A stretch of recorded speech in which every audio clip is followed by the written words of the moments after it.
Hello friends, हमारी ई classes में आपका स्वागत है।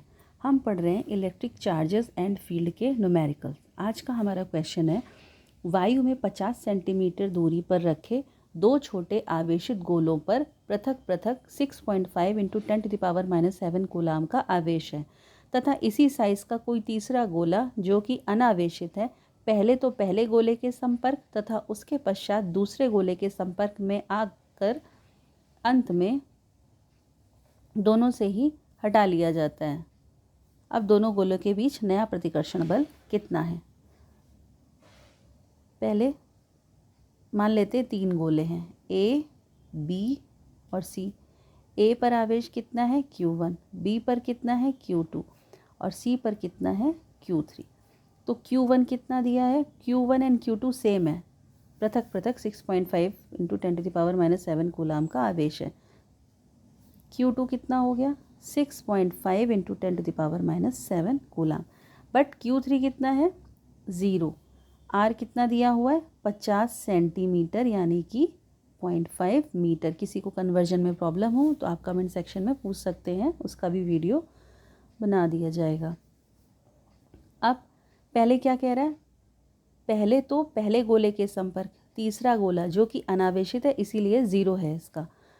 तीसरा गोला यानी कि QC, गोला C जो है वो पहले गोले, पहला गोला A के संपर्क में आता है।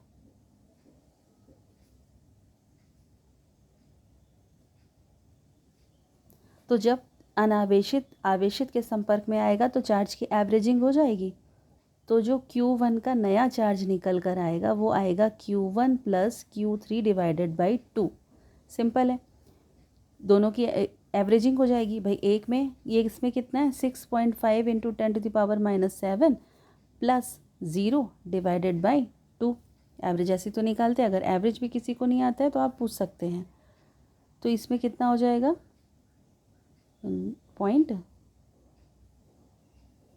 इतना आ जाएगा 3.25 इंटू 10⁻⁻7 कूलाम।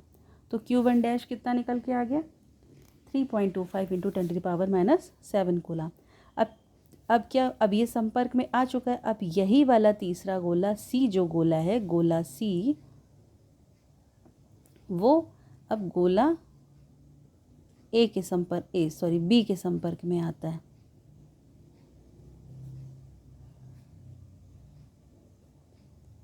पहले क्या था, पहले तो इसका चार्ज एकदम 0 था, लेकिन अब ये चार्जेबल हो गया है क्योंकि ये Q1 के संपर्क में आ चुका है।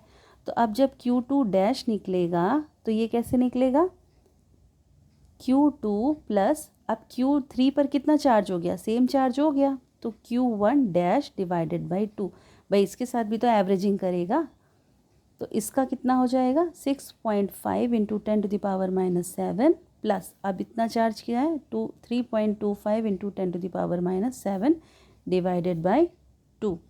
अब जब इसको ऐड करेंगे तो ये हो जाएगा, इसको ऐड कर लीजिए, ये कैसे हो जाएगा 6.5 प्लस 3.25 इंटू 10⁻⁻7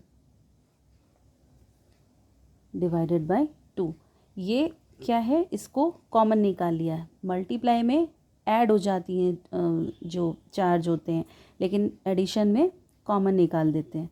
तो अब इसको ऐड किया तो कितना आ गया यहाँ पर Q2 dash is equal to, ये कितना हो जाएगा 5057 इंटू 10⁻⁻7 डिवाइडेड बाई 2। अब 2 से जब इसको काटेंगे तो ये हो जाएगा 4.875। आप करके देख लेना, 4.875 इंटू 10⁻⁻7 कूलाम। ये दूसरे पे चार्ज आ गया। आपको Q1 भी निकल आया, Q1 डैश Q2 डैश। अब हमें क्या निकालना है, दोनों से हटा लिया, अब दोनों कितना अलग अलग चार्ज हो गए। अब दोनों गोलों के बीच नया प्रतिकर्षण बल कितना है, तो प्रतिकर्षण बल same formula F is equal to 1/4 pi epsilon naught. ये K होता है, K की वैल्यू 1 होती है वायु और निर्वात में। अगर किसी और मीडियम में जाएगा तो वो चेंज हो जाता है, कम हो जाता है। R square. तो इसकी वैल्यू तो पता है 9 इंटू 10⁻⁹ के की वैल्यू 1 होती है इसलिए ली नहीं जाती, लिखते नहीं है, 1 तो 1 ही होता है। अब नया चार्ज कितना निकल के आया 3.25 इंटू 10⁻⁷ इंटू इसका कितना आया 4.875 इंटू 10⁻⁷ डिवाइडेड बाई 0.5 का स्क्वायर। इतना तो क्लियर होगा सबको। नेक्स्ट 9 इंटू 10⁻⁹ इंटू अब इसको मल्टीप्लाई करेंगे तो ये हो जाएगा 15.84। किसको मल्टीप्लाई करेंगे 3.25 इंटू 4.875। पावर्स क्या होंगी, ये मल्टीप्लाई है तो ऐड हो जाएंगी, इसमें कॉमन निकाल लिया था तो कितना हो जाएगा -14 डिवाइडेड बाई 0.25। 5 का स्क्वायर 25 होता है तो दो डिजिट के बाद दशमलव लगेगा 0.5 इंटू 0.5, एक ये है और एक दूसरा हो जाएगा।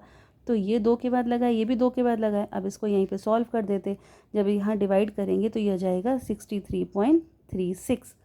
तो अब कितना हो जाएगा 9 इंटू 10⁹ इंटू 63.36 इंटू 10⁻⁻14। अब 63.36 को जब 9 से मल्टीप्लाई करेंगे तो ये आ जाएगा 570.24 इंटू 10⁻। कितना आएगा 14 में से 9 गए 5, साइन कौन सा आएगा, ये माइनस का है तो ये भी माइनस का रहेगा क्योंकि ये ज़्यादा है तो 5 हो जाएगा। लेकिन अब हम इसको 5 पॉइंट में लिखेंगे तो 5.70 इंटू 10⁻, कितना खिसका 1 और 2, दशमलव कितने डिजिट में खिसका 1 और 2, 2 तो 2 इसमें माइनस हो जाएगा तो क्या हो जाएगा -3। 5 में से 2 गए तो 3। तो नया जो प्रतिकर्षण बल लगेगा वो कितना लगेगा 5.70 इंटू 10⁻³ न्यूटन का। आई होप आपको क्लियर हो गया होगा। Thank you.